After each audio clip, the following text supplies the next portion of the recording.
Larunbatean eta igandean Donostiako belodromoan Gipuzkoako txapelketa ospatu zen eta bertan izan ziren eskualdeko txirrindulariak. Oriako limusin taldeak kolore eta diseinu berriak atera zituen pistara eta nahiko zorte ona izan zuten estreinuarekin. Larunbatean bakarkako jazarpenean Luis Mari Garikano jarri zen lider bere taldekide den Unai Iribarren aurretik.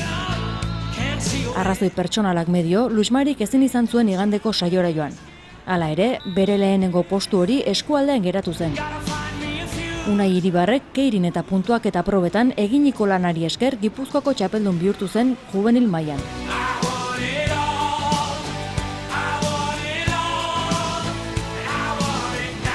Neskei dagokienez, podiuma eskualdeko neskek osatu zuten.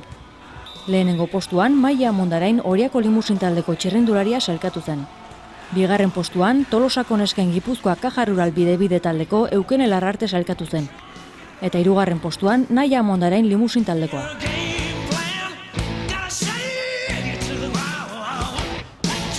Aino Artolazabalen esanetara dagoen Tolosako nesken taldeak ez zuen eguniko berena izan. Taldekide bat Donostiako ospitalera eraman behar izan zuten erorketa baten ondorioz. Azken berrien arabera, gerrian eta bizkarrean jaso zuen golpea, baina ez du ezer larririk. Honekin, pistako denboraldia amaitutzat eman dute eskualdeko txirrindulariek.